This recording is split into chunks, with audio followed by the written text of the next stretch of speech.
अस्सलाम वालेकुम जी, मेरा नाम आरबिन सलीम है। होप आप सब लोग खैरियत से हो गए। सो इन ईयर 2000 इंडिया के इलाके चिटसिंगपुरा में 35 सिख लोगों को मर्डर कर दिया गया। ठीक है।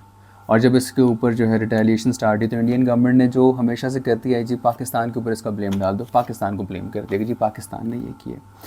इंडियन आर्मी ने उसके ऊपर एक्टिविटी करते हुए, उसके ऊपर एक्शन लेते हुए 5 मासूम इंडियन शहरियों को मार दिया।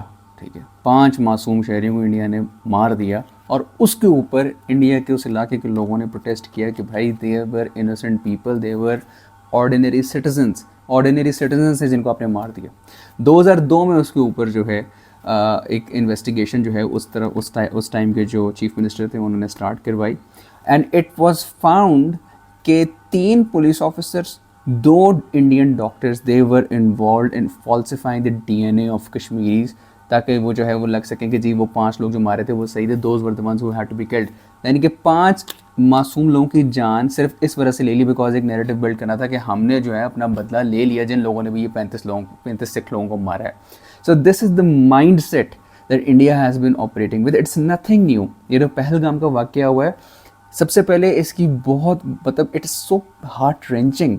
किसी भी जगह पे दुनिया में ये हो जाए, किसी आपके दुश्मन मुल्क में ऐसी चीज़ हो जाए कि आपको on the basis of your religion पूछ के आपको मारा जाए कि भाई आप हिंदू हैं या मुस्लिम हैं या जो भी आपका रिलीजन है, अगर आप मुस्लिम नहीं हैं या आप फलां नहीं तो आपको मार दिया जाएगा, या आप फलां रिलीजन से तो आपको मार दिया जाएगा। ठीक है। So it is to be condemned and we condemn it so much and I really hope कि हम इस तरीके से इस तरह की चीज़ें दोबारा कभी ना हो। That's number 1। But number 2 is कि क्या पाकिस्तान जो है वो यहाँ पागल बैठा हुआ है भाई कि हम अपने यहाँ से मुल्क से लोगों को भेजी जा रहे हैं मिलिटेंट्स को और वहाँ पे जो है वो रिसीव हो रहे हैं। सबसे बड़ी बात है कि 500,000 to 700,000 ट्रूप्स या सिक्योरिटी ऑफिशल्स इंडिया के इस इलाके में है। ठीक है। It's a very sensitive place, यहाँ पे पहले भी बहुत सारे अटैक्स जो हैं वो हो चुके हैं। इतने सारे यहाँ पे मतलब इंडिया की सिक्योरिटी ऑफिशियल्स मौजूद हैं और उसके बावजूद ये इतना बड़ा सिक्योरिटी लैब्स क्या हुआ? ये क्वेश्चन किसके ऊपर है? ये पाकिस्तान के ऊपर ये क्वेश्चन है कि इंडिया का सिक्योरिटी लैब्स हुआ। ये तो इंडियन इंटेलिजेंस की ऊपर बात आती है, ये तो इंडियन आर्मी के ऊपर बात आती है, इंडियन पुलिस के ऊपर बात आती है, इंडियन इंटेलिजेंस के ऊपर ये बात आती है। इसका ब्लेम पाकिस्तान कैसे ले सकता है? अच्छा, नंबर 2 ये कि ये कोई ऐसा इलाका नहीं था, जैसे आप सब लोगों ने भी देखा, ये कोई ऐसा इलाका नहीं था यहाँ पे बसेस वगैरह या गाड़ियाँ वगैरह या यहाँ पे कोई जो है वो हेलीकॉप्टर से जो है वो लोग गए हैं और मिलिटेंट ऑफिशियल्स यहाँ पे भेजे। यहाँ पे या तो आप मोटर बाइक पे जा सकते हैं, यहाँ पे आप पैदल जा सकते हैं। ठीक है। यहाँ पे आप फिर किसी एनिमल के ऊपर बैठ के जा सकते हैं। और ये एक बहुत बड़ा रास्ता है, बहुत बड़ा एरिया है जहाँ तक आपने पहुँचना है, जहाँ पे जाकर ये एक्टिविटी हुई है। तो इस पूरे रास्ते में इंडिया का कोई सिक्योरिटी ऑफिशियल नहीं था। ये एक बहुत सिग्निफिकेंट चीज़ है जो कि जिसका आंसर हमने नहीं, इंडिया की अवाम ने इंडियन गवर्नमेंट से लेना है। इसी तरह खुदा ना खास्ता अगर पाकिस्तान में कोई वाक़या हो जाए तो पाकिस्तानी अवाम के लिए सबसे इंपॉर्टेंट चीज़ ये है कि वो क्वेश्चन करे कि ये नैरेटिव जो गवर्नमेंट हमारी बना रही, क्या ये नैरेटिव ठीक है? क्या इसी तरह इंडियंस का ये काम बनता है कि विदाउट बिलीविंग कि यार जो इंडियन गवर्नमेंट ने कह दिया साथ ही बिलीव कर लो। मैं आपको इसकी एग्जांपल सबसे पहले मैंने स्टार्ट में दी कि चिटसिंगपुरा में क्या हुआ था। अगर आपको मेरे पे शक है या मेरी बात पे यकीन नहीं है तो आप प्रेसिडेंट बिल क्लिंटन का उनकी अपनी बुक पढ़ लें। उसमें उन्होंने यही बात लिखी हुई है कि जब उन्होंने ईयर 2000 में विज़िट करना था इंडिया को तो उनके विज़िट से बिल्कुल पहले तकरीबन 38 जो है वहाँ पे मर्डर्स हुए। एक अटैक हुआ, उसमें 38 लोग जो उनको मार दिया गया by Hindu militants. These are the words that he had used, by Hindu militants. ठीक है। मैं ये नहीं कहता कि सिर्फ इंडिया में ही ऐसे लोग हैं या पाकिस्तान में ऐसे लोग जो हैं वो नहीं हैं जो कि इस तरह के एक्टिविटीज़ कर सकते हैं। मैं ये बात कर रहा हूँ कि आप पाकिस्तान पे हर चीज़ का ब्लेम नहीं कर सकते। ठीक है ना। और अगर आपका अपना इंटेलिजेंस फेलियर है तो आप उसके लिए हमें ब्लेम नहीं कर सकते। आप ये नहीं कह सकते कि भाई there could be so many other countries जिनका कोई मफाद हो सकता है, लेकिन आपका वो ज़हन वहाँ पे जाता ही नहीं है। इंडियन मीडिया पूरा है सारा का सब कुछ पाकिस्तान के अगेंस्ट कर देता है। अच्छा, खैर चलें, ये तो जो बात सो हुई। The reason why I think there is some mystery to it is के पहले भी ऐसे अटैक्स हुए लेकिन कभी इंडस वाटर ट्रीटी को एकदम से सस्पेंड नहीं किया गया। ठीक है ना। दुनिया के लॉन्ग स्टैंडिंग तरीन जो अग्रीमेंट्स हैं उनमें इंडस वाटर ट्रीटी जो है वो शामिल है। ठीक है। लेकिन अचानक से ये सस्पेंशन कैसे हो गया? ये तो मतलब इट लुक्स लाइक समथिंग कि they were looking for reasons to suspend the Indus water treaty 1960। With Pakistan, ठीक है, बिकॉज इंडिया को काफ़ी देर से इसकी तकलीफ जो है वो तो है, लेकिन सस्पेंशन नहीं हो सकती थी। तो how could that be a knee jerk reaction, ठीक है ना।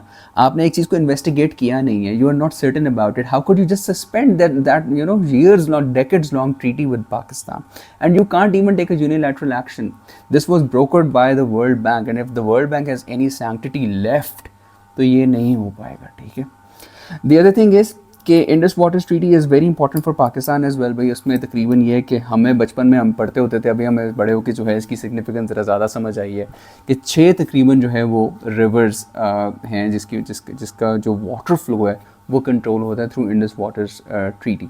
इसमें से ईस्टर्न रिवर्स और वेस्टर्न रिवर्स में जो है ये डिवाइडेड है, और 3 ईस्टर्न रिवर्स जो हैं वो हैं रावी, सतलुज और ब्यास, जिसका पानी जो है वो तकरीबन 100% ऑलमोस्ट, लाइक नॉट एग्जैक्टली मगर काफ़ी ज़्यादा जो है वो that is you know held by India. और फिर उसके बाद जो है then there are western rivers as well, जिसमें झेलम, चनाब एंड इंडस है, जिसका पानी का जो फ्लो है दैट कम्स टू पाकिस्तान, मगर इनका जो हेड है that is in India most of them. कुछ ऐसे भी रिवर्स हैं जिनका हेड चाइना से, तिब्बत से स्टार्ट हो रहा है और फिर वो फ्लो करते हैं इंडिया, और इंडिया के थ्रू यहाँ पे इंडिया आज उसको ब्लॉक अगर कर भी देगा, पहली बात तो ये it's almost you know it's for now in the short run it's pretty impossible for India to do something like that. बल्कि अगर इंडिया एक ऐसा काम करता है या ऐसी कोई डाइवर्जन क्रिएट करता है या ऐसी वाटर होर्डिंग करता है, it can increase the chances of flooding in India, and that could be devastating for Indians as well, ठीक है। But in the long run everything's possible, ठीक है। Even you know India considering breaking or you know coming out of this treaty is also possible.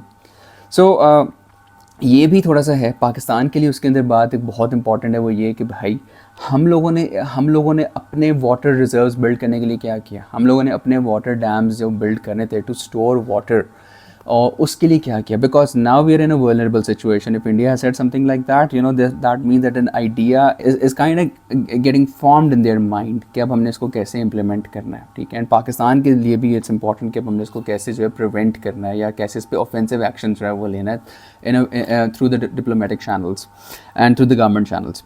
तो ये है कि पाकिस्तान का भी इसके अंदर एक बहुत बड़ा फेलियर है कि भाई हम लोगों ने प्रॉपर डैम्स नहीं बिल्ड किए, हम लोगों ने वाटर सैलिनिटी के और लॉगिंग के मसले को जो है उसको हल नहीं किया, ठीक है। पाकिस्तान में पानी का बहुत बड़ा प्रॉब्लम है जस्ट बिकॉज कि हम लोगों ने उसको एफिशिएंट यूज़ नहीं किया। There is water spillage, there is water wastage, और बहुत ज़्यादा मसाइल हैं पानी रिलेटेड जो कि पाकिस्तान एफिशिएंट हो सकता था मगर नहीं किया, going to are you know lack of will and lack of a political agreement और you know a coherent sense of direction. लेकिन कुछ लोग इनमें ऐसे भी हैं जो ये कहते हैं कि जी न्यूक्लियर बॉम्ब, अब आपने क्योंकि सोशल मीडिया पे देखा होगा तो काफ़ी सारे लोग आपको ऐसे भी नजर आए होंगे जो कहते होंगे यार चलो इंडिया के ऊपर ना एटम बॉम्ब कर दो, या इंडियंस नजर आए होंगे जो कहते होंगे पाकिस्तान के ऊपर एटम बॉम्ब कर दो। और कई सारे लीडर्स भी ऐसे हैं जो कि एटम बॉम्ब की धमकी वगैरह जो है वो देते हैं, ठीक है। ओके, आप मतलब धमकी इस तरह से दे सकते हैं आपकी पॉलिटिकल स्टैंडिंग के लिए, ये धमकी देना कि हम इंडिया को बॉम्ब कर देंगे और हम भी न्यूक्लियर पावर हैं, या इंडिया के किसी पॉलिटिशियन की ये धमकी देना कि इंडिया न्यूक्लियर पावर है पाकिस्तान को बॉम्ब कर देंगे। ओके, ठीक है, आपकी पॉलिटिकल फेम के लिए दैट कुड वर्क, लेकिन do you even know what can happen और what will happen if a nuclear war breaks out between the two countries. यानी पाकिस्तान और इंडिया अगर करते हैं एक दूसरे के ऊपर न्यूक्लियर बॉम्बिंग तो क्या होगा। सबसे पहले तो ये कि with in a few weeks 1 अरब से 1.25 अरब तक के लोग इमीडिएटली वफात पा जाएंगे। दूसरी बात ये कि जो एक, क्योंकि जब इस तरह का एटम बॉम्ब अगर इस तरह से कुछ न्यूक्लियर एक्सप्लोजन्स होते हैं तो ग्लोबल कूलिंग हो जाएगी। ग्लोबल कूलिंग इस वजह से होगी कि जो एशेज़ हैं वो इतना मतलब एयर में इतना ज़्यादा उनका एक प्रेजेंस होगी उनके एलिमेंट्स की कि जो सनलाइट है that won't be able to penetrate through, जिसकी वजह से क्रॉप्स डिस्ट्रॉय हो जाएंगे। और दुनिया की जो राइस की एक्सपोर्ट्स हैं, बहुत सारी एक्सपोर्ट्स आती हैं इस रीजन से, पाकिस्तान से, इंडिया से, लेकिन दुनिया की 30 to 35% जो राइस की एक्सपोर्ट्स है that goes from this region, almost 8 to 12% from Pakistan, 22 to 23% from India, ठीक है, ख़त्म। नंबर 2, वीट, दुनिया की 12% जो वीट की एक्सपोर्ट्स हैं इस रीजन से जाती हैं, 12 to 13%, ख़त्म, ठीक है। टेक्सटाइल एक्सपोर्ट्स ख़त्म। और सिक्योरिटी इश्यूज़ सो मैनी, जितने भी बॉर्डरिंग कंट्रीज़ हैं, इंडिया, चाइना, ईरान, अफ़गानिस्तान, और फिर इस रीजन में बाकी नेपाल, भूटान, इन सब के लिए सिक्योरिटी चैलेंजेस जो हैं वो बन जाएंगे, ठीक है। और सिक्योरिटी के साथ साथ इसके जब जापान के अंदर इस तरह के एक बॉम्ब फटा, 2 बॉम्ब्स जो हैं वो किए थे हिरोशिमा और नागासाकी के ऊपर जो है न्यूक्लियर बॉम्ब्स पड़े थे, तो उनकी कितनी नस्लें जो हैं वो हैंडीकैप पैदा होती रही। तो mean the same can be expected. और ये it's not going to be control, it's not going to stay confined to the limits of India and Pakistan. It's gonna have a global impact, ठीक है ना।